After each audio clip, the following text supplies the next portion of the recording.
చూడండి ఇలా పొంగుతుంటే ఇది బ్రౌన్ కలర్ వచ్చేసింది. ఇది ఒకసారి తిప్పేసి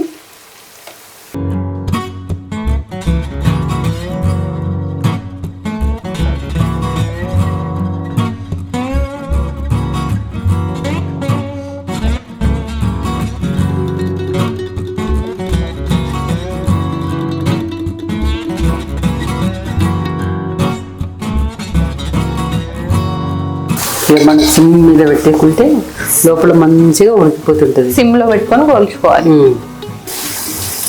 ఇంకా ఇది చల్ల చల్ల వెదర్ లో చేసుకుని బాగుంటాయి.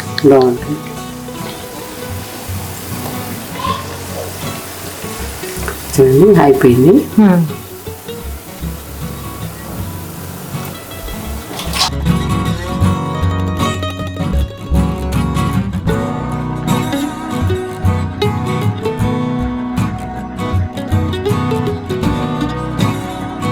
మక్క వడలు రెడీ అయినాయి.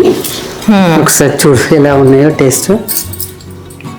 ఇప్పుడైతే వేడి వేడి మక్క గారెలు రెడీ. చూస్తుంటే ఇక్కడ లైవ్ లో స్మెల్ అయితే చాలా బాగా వస్తుంది. చాలా గోల్డెన్ బ్రౌన్ లో అయ్యాయి. నేనైతే టేస్ట్ ఎంజాయ్ చేస్తున్నాను.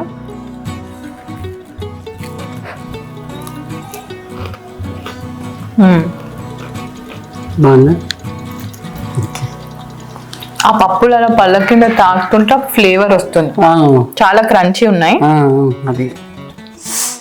వ్యూయర్స్ మీరు కూడా అందరూ మక్క గారెలు చేసుకొని ఎలా వచ్చిందో కామెంట్స్ లో మాకు మెన్షన్ చేయండి.